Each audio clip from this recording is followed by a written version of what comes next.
रघुदेव भगवान की जय। हम आगे बोलेंगे, आप लोग पीछे बोलेंगे। श्री राम जय राम, जय जय राम। श्री राम जय राम, जय जय राम। श्री राम जय राम, जय जय राम। श्री राम जय राम, जय जय राम। जय रघुनंदन जय सिया राम, सीताराम जय सीताराम। जय रघुनंदन जय सिया राम, सीताराम जय सीताराम।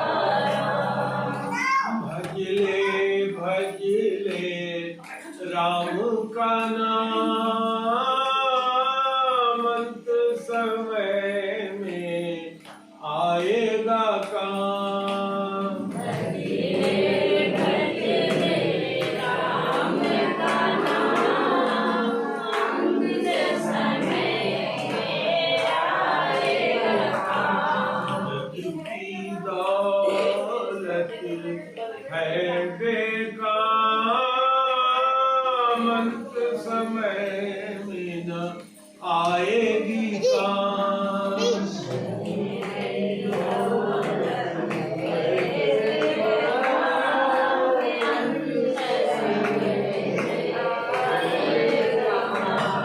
जप ले राम का नाम, अंत समय में आएगा काम।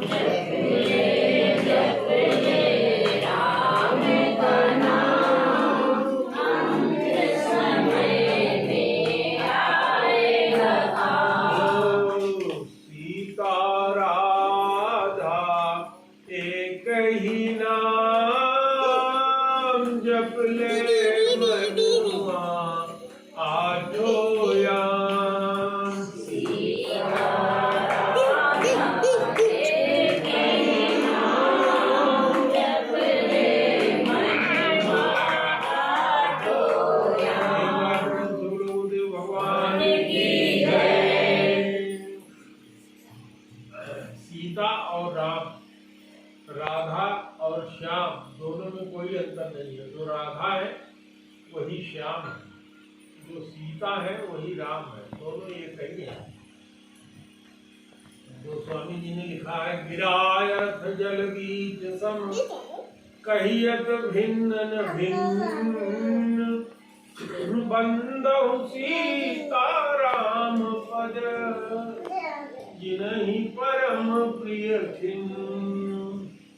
कहते हैं कि जैसे वाणी और उसका अर्थ गिरा, वाणी कुछ बोला गया और उसका अर्थ दोनों साथ ही साथ रहता है, अलग अलग नहीं होता। जैसे जल और उसकी लहर दोनों साथ ही साथ होती है, जल और उसकी लहर को अलग अलग नहीं किया जा सकता। ऐसे ही सीता और राम या राधे और श्याम को अलग अलग नहीं किया जा सकता।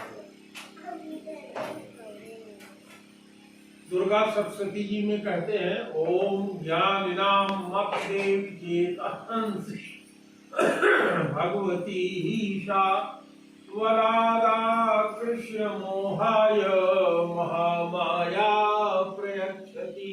कहा भगवान की वो महामाया, उनकी आदि शक्ति कौन है? जो बलात् माने कोई चाहे न चाहे उसके मन को, उसके सब कुछ को हरण कर लेती हैं अपने प्रभाव में लेकर के। वह भगवान की शक्ति है। तो शक्ति और शक्ति का धारण करने वाला शक्तिमान दोनों अलग अलग नहीं हो सकते। जैसे हमारे हाथ की जो शक्ति है, इससे हमने इस प्लेट को उठा दिया, ये मेरे हाथ की शक्ति और शक्तिमान मैं हुआ। तो हमारी शक्ति और हमारा शक्तिमान दोनों एक साथ ही रहते हैं। इसी तरह से ये जो महामाया है, ये माया जो है भगवान की शक्ति है और भगवान तो भगवान है ही, दोनों एक ही है, दोनों में कोई अंतर नहीं है। इसलिए जो दोनों में अंतर समझता है वह गलत है। राधे राधे जपेंगी तो भी श्याम आ जाएंगे, वही गति मिलेगी। और सीता सीता जपेंगी तो भी राम आ जाएंगे, सीता में राम समाहित है। ये दोनों चीजें एक ही हैं, अलग अलग नहीं। अब आज हम आप लोगों को समझा रहे हैं कि हमको इस संसार में कैसे रहना चाहिए। हमारे आपके पास बहुत ही साधारण चीज मैं समझाने जा रहा हूँ आपको। 5 ज्ञान की इंद्रियां। ज्ञान की इंद्रियां कौन कौन है? एक आंख है जिससे हम लोग देखते हैं, और दूसरा कान है जिससे हम लोग सुनते हैं, और तीसरा जिह्वा है जिसको रसना कहते हैं, जिससे हम लोग कोई चीज पीते हैं या रस पानी इत्यादि का जो टेस्ट होता है वो पता लगता है। और शरीर का सबसे बड़ा आर्गन क्या है? ये चमड़ा, जिससे हम लोग गर्मी सर्दी की अनुभूत करते हैं। खाना उंगली से छू लेते हैं, पता लग जाता है कि गर्म है ठंडा है, खाने लायक है, यानी सेंस। तो कान से सुनने का काम, आंख से देखने का काम, चमड़े से गर्म जानने का काम, जिह्वा से रसना का काम, और नासिका से घ्राण यानी गंध का काम। ये 5 चीजें जो है ज्ञान प्राप्त करने की साधन है। और भगवान ने जब इस सृष्टि को बनाया तो 5 ही चीज बनाया। वो 5 चीज कौन कौन बनाया है? क्षिति जल पावक गगन समीरा अपंच रचित यह अधम शरीर। कहते हैं ना कि यह शरीर अधम, अधम माने महापापी। किस चीज से बना है? क्षिति माने आकाश, जल माने पानी, क्षिति जल पावक अग्नि। क्षिति क्षिति माने होती है पृथ्वी, गलत बोल गया। क्षिति माने पृथ्वी, जल माने जल, पावक माने अग्नि, गगन माने आकाश, और समीर माने वायु। ये 5 तत्व है जिससे यह शरीर बना हुआ है। और इन 5 तत्वों की अलग अलग मात्रा भगवान ने मिलाया है। जैसे कि कोई खाना बनाने जाता है तो 1 कटोरी चावल लेता है, आधा कटोरी दाल लेता है, आधे चम्मच से कम का नमक लेता है, और जब तड़का लगाना होता है तो 1 चम्मच घी लेता है, 1 टमाटर लेता है, थोड़ी धनिया उसमें हरी काटता है, थोड़ा हींग डालता है, सारा मिक्सचर बना करके दाल में तड़का लगा देता है। लेकिन अगर 2 चम्मच नमक ले ले, बहुत ज्यादा हल्दी डाल दे तो सब बेकार हो जाएगा। ऐसे ही भगवान ने एक निश्चित मात्रा में इन 5 महाभूत जिनको कहते हैं, हम लोग भूत है क्योंकि हमारे शरीर में इन 5 तत्वों की मात्रा एकदम निश्चित है। पानी अगर ज्यादा हो जाए तो जलोदर हो जाएगा। निश्चित मात्रा है, निश्चित मात्रा में अगर आपके शरीर में पानी है तो आप स्वस्थ है। पानी अगर कम हो गया, आपको लैट्रिन और उल्टी होने लगी तो कहेंगे पानी कम हो गया, मर गए।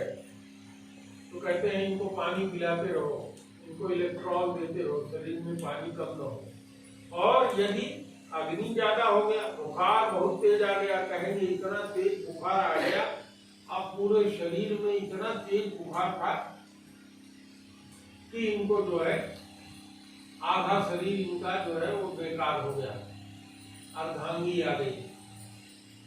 तो 5 तत्व इसी तरह से है।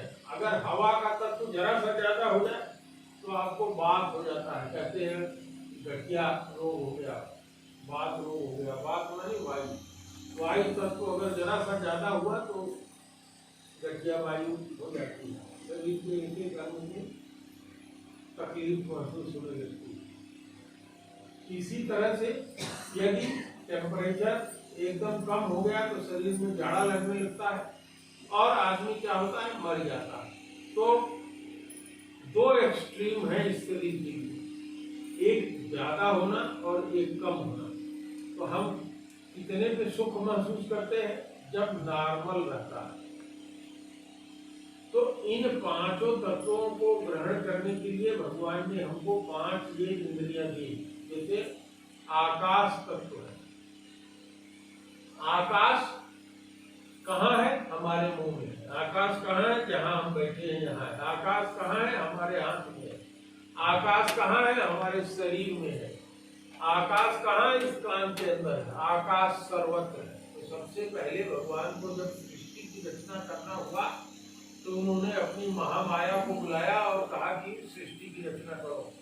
तो भगवान जब तक ऐसे पलक झपका करके पलक उठावे, इतने देर में उनकी महामाया सृष्टि ने सारे ब्रह्मांड की रचना कर दिया। गोस्वामी जी ने रामायण में लिखा है। सीता जी का नाम लेते हुए मनु और शत्रुपा के प्रसंग में कहा, अंशन सहित ले वह अवतारा, कि मैं अंशों के सहित अवतार हुआ। और फिर उन्होंने सीता जी की तरफ जो उनके साथ आई थी उनके तरफ से भी कहा कि ये महामाया है, हमारी शक्ति है, ये भी अवतार ग्रहण करके धरती पर आएगी, जिनके पलक झपकने मात्र से संसार की सृष्टि हो जाती है और जिनके पलक झपकने मात्र से करोड़ों उमा रमा और ब्रह्मांडी जो है वो बन जाती है और मिट जाती है। वह उनकी शक्ति। तो भगवान ने जो 5 जब कहा महामाया से, तो महामाया ने क्या किया? महामाया ने सबसे पहले महतत्व का निर्माण किया। वो महामाया है और उन्होंने महतत्व, महामाया प्रकृति, प्रकृति ने महतत्व का निर्माण किया। वो महतत्व कौन है? सबसे पहला महतत्व जो है जो उन्होंने बनाया प्रकृति। अब उस प्रकृति में महामाया ने भगवान के 3 तरह के अहंकार मिला दिए। भगवान का जो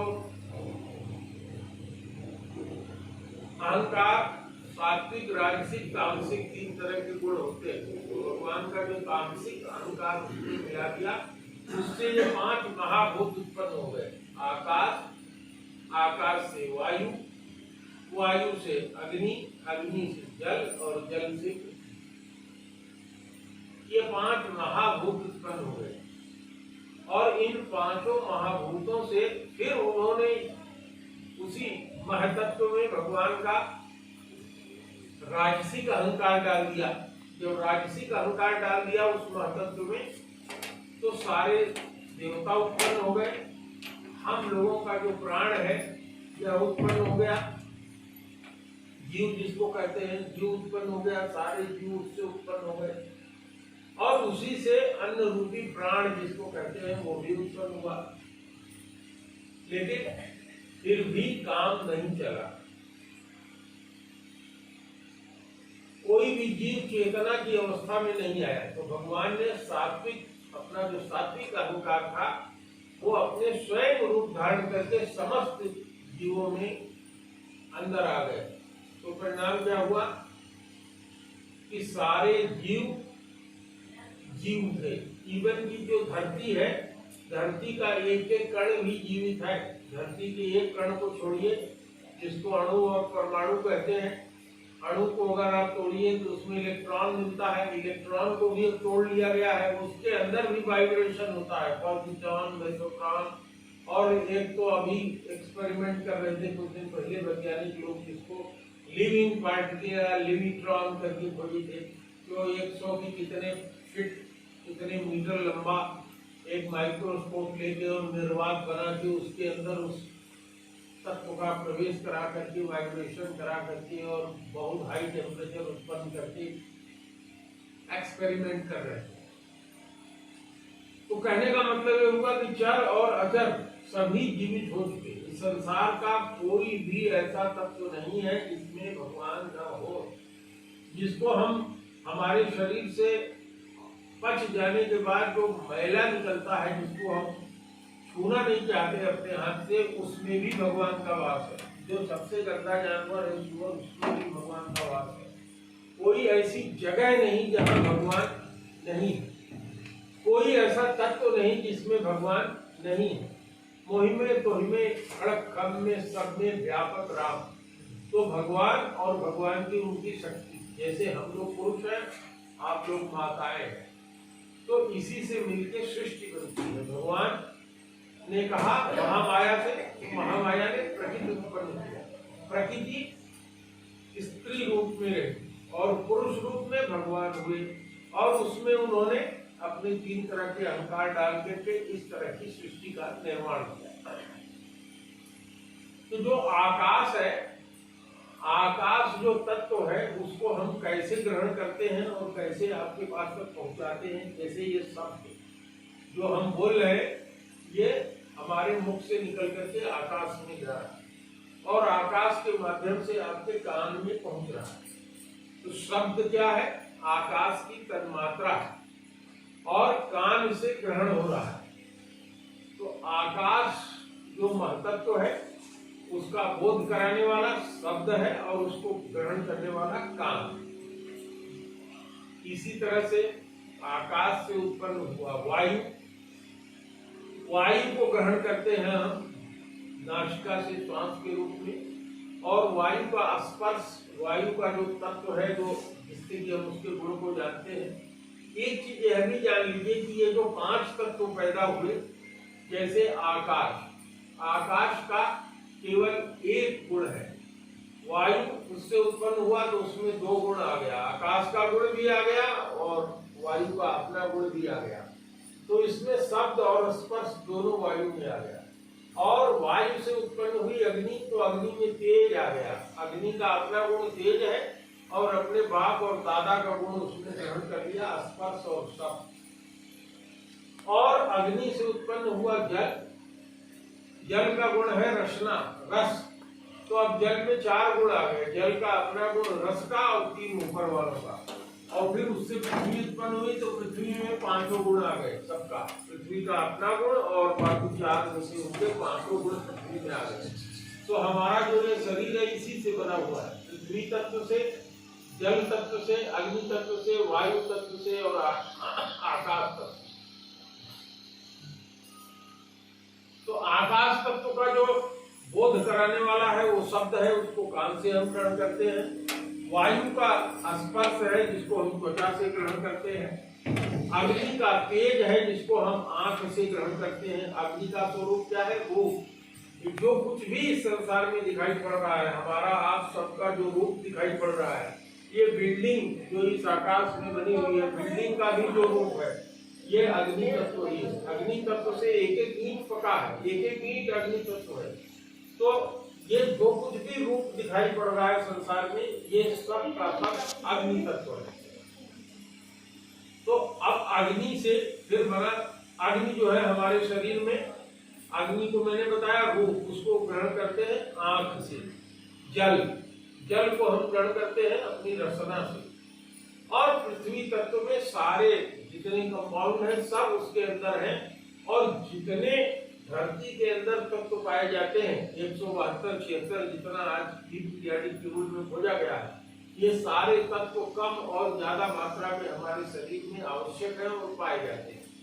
जैसे अगर मैग्नीशियम की मात्रा हमारे शरीर में कम हो जाए तो हमारी हड्डियां जो है जल जाएंगी।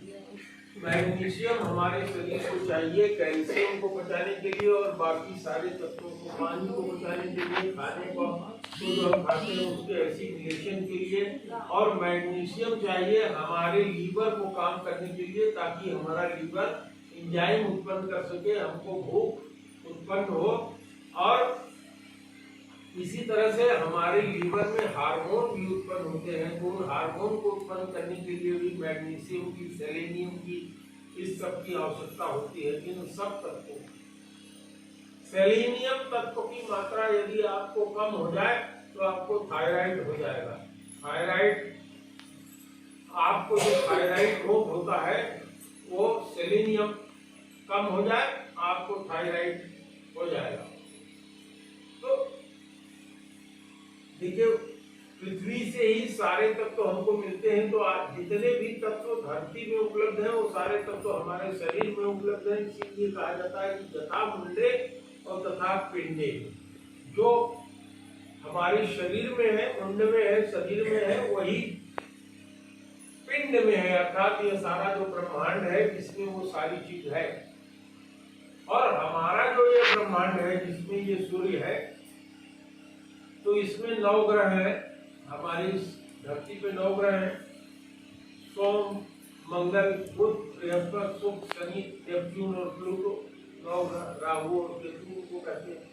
ये एक एक ग्रह में सूर्य जो है 12-12 साल तक निवास करता है। इसमें से 7 जो है चक्र हमारे शरीर में है। तो इसीलिए जो व्यक्ति 84 साल या 86 साल का 84 साल की उम्र को पूरा कर लेता है उसको कहते हैं कि ये अब मुक्त हो गया। यदि कोई भी स्त्री या पुरुष 84 साल का उम्र जी लेती है तो इसका मतलब ये हो गया कि अब उसको इस धरती पर उसका आवागमन नहीं होना है, वो अपने आप मुक्ति पा गया। क्योंकि उसके 7 चक्र जो शरीर में है, 7 ग्रहों का सूर्य का मंडल उसके ऊपर से जो है गुजर चुका है। अब इस ग्रह के प्रभाव से वो मुक्त हो गया। तो इसीलिए कहते हैं कि जो 84 साल के ऊपर हो जाए, 85 और 86 में पहुंच जाए, ऐसे पहुंचने वाले बहुत कम लोग होते हैं, वो जीवन मुक्त हो जाते हैं। वो ऑटोमेटिकली उनको इस संसार में आवागमन के बंधन से मुक्ति हो जाती है। और ऐसे आप अपने गांव में, अपने घर में देख लीजिए कि ऐसे उम्र में पहुंचने वाले लोगों की संख्या बहुत कम होती है।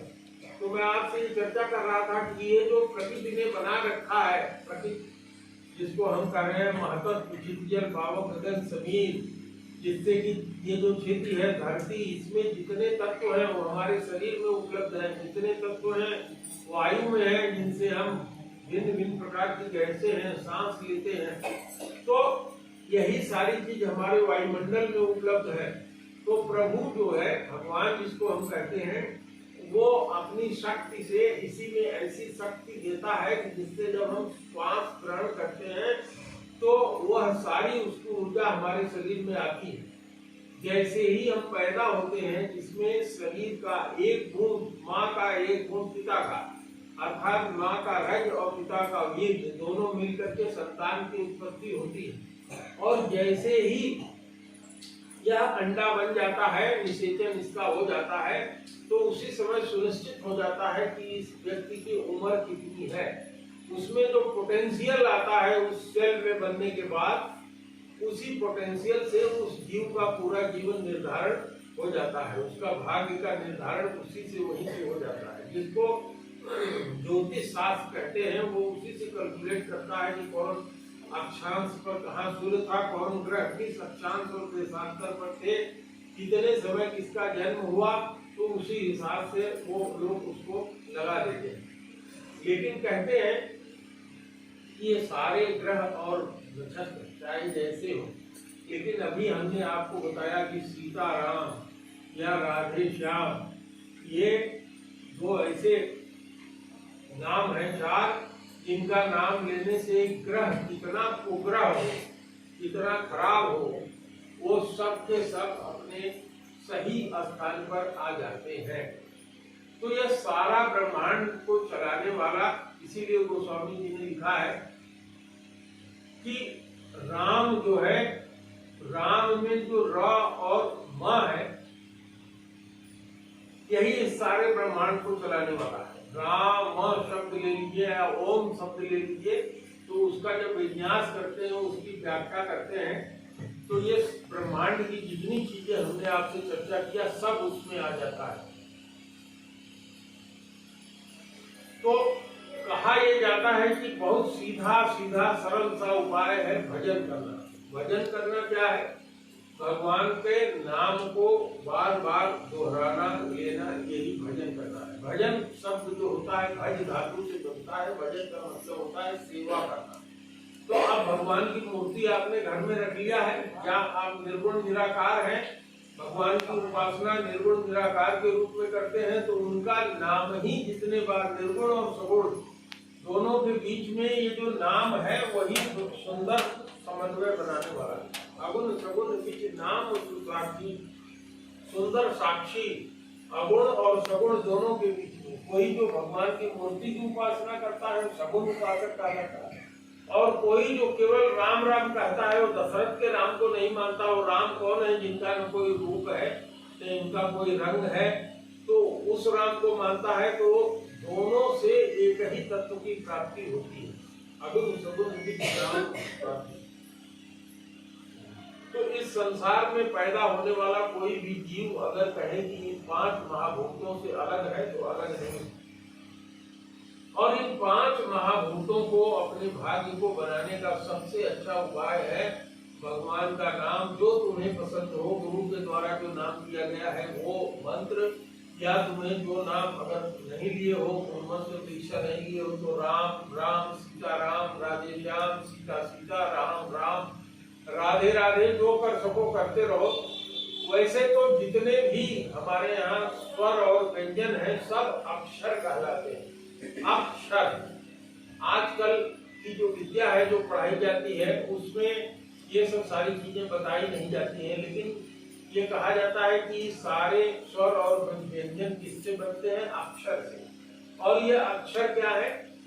शब्द ब्रह्म है। शब्द ब्रह्म क्यों है? क्योंकि जैसे मैंने बोला, यह शब्द जो है आकाश में गया और आकाश में जाकर के समाप्त नहीं होता, इसका रूपांतरण हो जाता है। तो यह शब्द जो है अक्षर से बना है, और अक्षर का मतलब होता है जिसका कभी विनाश न हो।